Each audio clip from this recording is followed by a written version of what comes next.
होंगे कि संसद से पास होकर बने वक्फ कानून का विरोध कुछ लोग क्यों कर रहे हैं।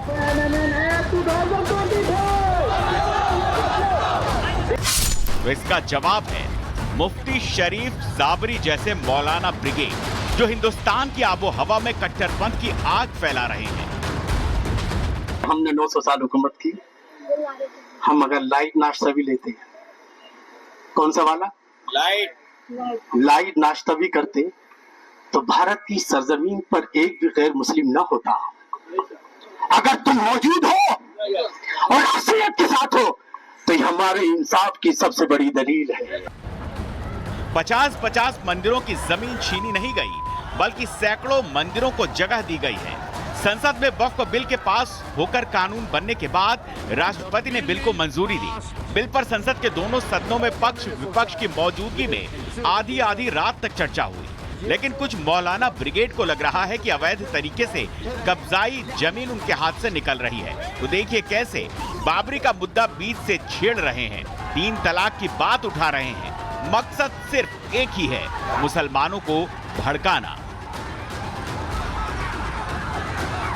मुसलमानों, हमारी भारी गलती ये है कि हम बाबरी मस्जिद की शहादत पर खामोश रहे।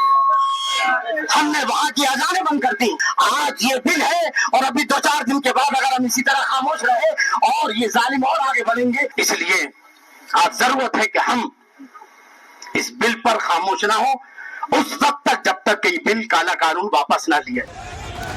दिल्ली, कोलकाता, मुंबई, लखनऊ और पटना से लेकर हैदराबाद तक इस वक्फ कानून के खिलाफ हिंसक प्रदर्शन शुरू होने लगे हैं और इन प्रदर्शनों के पीछे मुफ्ती शरीफ साबरी जैसे भड़काऊ मौलाना ब्रिगेड का ही हाथ है, जो अमन पसंद मुसलमानों को दंगा फसाद करने के लिए उकसा रहे हैं।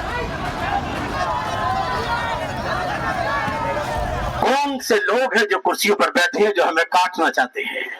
ये बिल बहाना है, ये बाबरी मस्जिद बहाना है, ये तलाक सलासा बहाना है। इन्हें सिर्फ मुसलमानों को काटना है या भारत से भगाना है। मुफ्ती शरीफ साबरी दलील दे रहे हैं कि वक्फ के नाम पर मंदिरों की जमीन नहीं छीनी गई, जबकि सच तो ये है कि तमिलनाडु के एक गांव तिरुचेंदुरई के 1500 साल पुराने चंद्रशेखर स्वामी मंदिर पर वक्फ ने दावा ठोक दिया, पूरे के पूरे गांव को वक्फ बोर्ड का बता दिया। और तो और प्रयागराज महाकुंभ की जमीन तक को वक्फ बोर्ड की जमीन बताने की साजिश रची गई।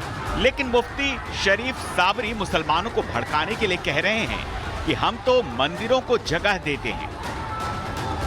जिसने मंदिरों से जगह छीनी नहीं है, बल्कि सैकड़ों मंदिरों को जगह दी है। हम हुकूमत करते थे, हम मंदिरों को बनाया करते थे, जगह देते थे। आज तुम हुकूमत करो तो तुम मस्जिद शहीद कर रहे हो और आज तुम हमसे जगह छोड़ जो है ले रहे हो, लिहाजा ये बर्दाश्त।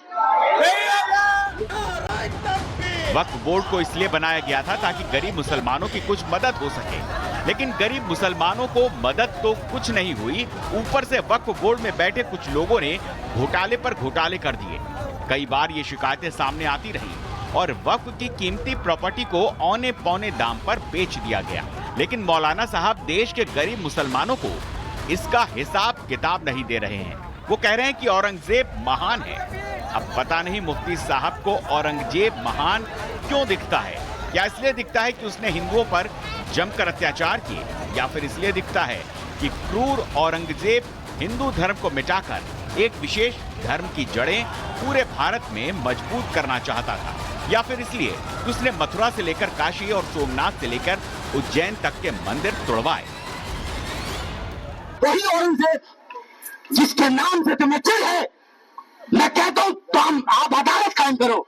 मैं ये साबित करूंगा कि इस हिंदुस्तान को अगर महान भारत बनाया है तो अंग्रेज ने बनाया है। इस हिंदुस्तान को अगर सबसे महंगा मुल्क बनाया है तो अंग्रेज ने बनाया है। इस हिंदुस्तान को सबसे ज्यादा ताकतवर बनाया है तो अंग्रेज ने बनाया है। तुम अदालत कायम करो, ना कोई मुसलमान जज रहेगा, ना कोई हिंदू जज रहेगा, बल्कि ऐसे इंसान को जज बनाओ कि जो किसी का ना हो वो साबित करेगा इतिहास की रोशनी में कि जो अंग्रेज जोरन से वो है कि जिसने इस हिंदुस्तान को जमीन की पस्तियों से उठाकर आसमान की बुलंदी तक पहुंचाया है। कुछ लोग कितना भी भड़काएं, लेकिन मुसलमानों को यह समझना होगा कि ये वक्फ बोर्ड का मामला है, न मुसलमानों पर किसी का हमला। कुछ कट्टरपंथी मौलाना वक्फ कानून को मुसलमानों की आस्था से जोड़ना चाहते हैं। उनका मकसद है कि मुसलमान सड़कों पर उतरे, देश में तनाव पैदा हो और इन्हें इसका सियासी फायदा मिले। इसीलिए आम मुसलमानों को ये समझना चाहिए कि वक्फ कानून संसद में पास होकर बना है और इस कानून से उनकी निजी जमीन का कोई लेना देना नहीं। न उनकी प्रॉपर्टी छीनी जाएगी, न मस्जिदों को किसी तरह का कोई खतरा है।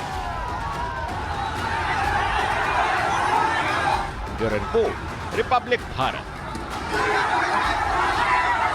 आज हम ये सवाल पूछते हैं कि क्या वक्फ कानून के नाम पर कुछ मौलाना देश में दंगा भड़काना चाहते हैं। ये सवाल इसलिए क्योंकि महाराष्ट्र के ठाणे में all India Muslim personal law board के प्रदर्शन में मुफ्ती शरीफ साबरी ने वक्फ का विरोध करते करते बाबरी का मुद्दा उठा दिया है, 3 तलाक का मुद्दा छेड़ दिया और मारने काटने की बात भी करने लगे। इसीलिए हम ये सवाल पूछ रहे हैं कि क्या कुछ लोग देश में दंगा फसाद कराना चाहते हैं।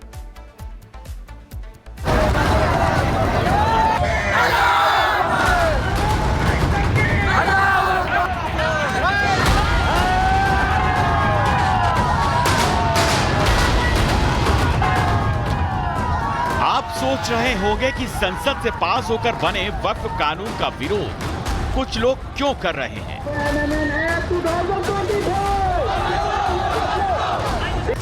तो इसका जवाब है मुफ्ती शरीफ साबरी जैसे मौलाना ब्रिगेड, जो हिंदुस्तान की आबो हवा में कट्टरपंथ की आग फैला रहे हैं। हमने 900 साल हुकूमत की, हम अगर लाइट नाश्ता भी लेते हैं, कौन सा वाला लाइट नाश्ता भी करते, तो भारत की सरजमीन पर एक भी गैर मुस्लिम न होता। अगर तुम मौजूद हो और असलियत के साथ हो तो ये हमारे इंसाफ की सबसे बड़ी दलील है। 50-50 मंदिरों की जमीन छीनी नहीं गई, बल्कि सैकड़ों मंदिरों को जगह दी गई है। संसद में वक्फ बिल के पास होकर कानून बनने के बाद राष्ट्रपति ने बिल को मंजूरी दी। बिल पर संसद के दोनों सदनों में पक्ष विपक्ष की मौजूदगी में आधी रात तक चर्चा हुई।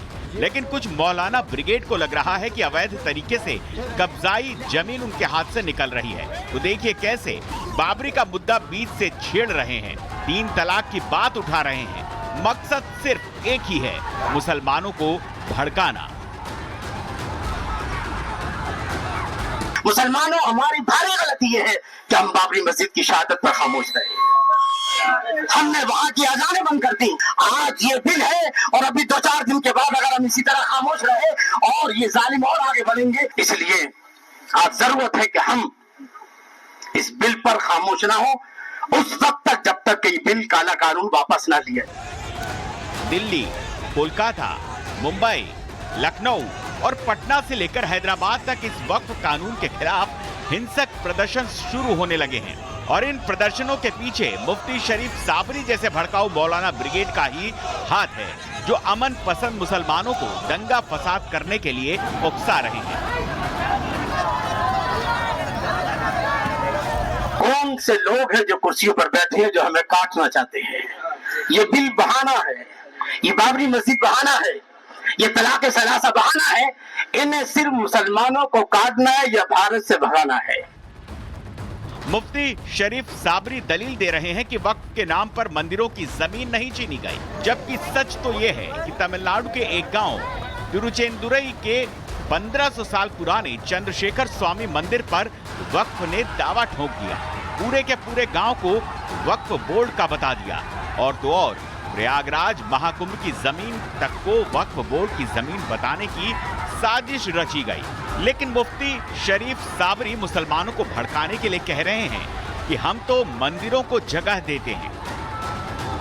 जिसने मंदिरों से जगह छीनी नहीं है, बल्कि सैकड़ों मंदिरों को जगह दी है। हम हुकूमत करते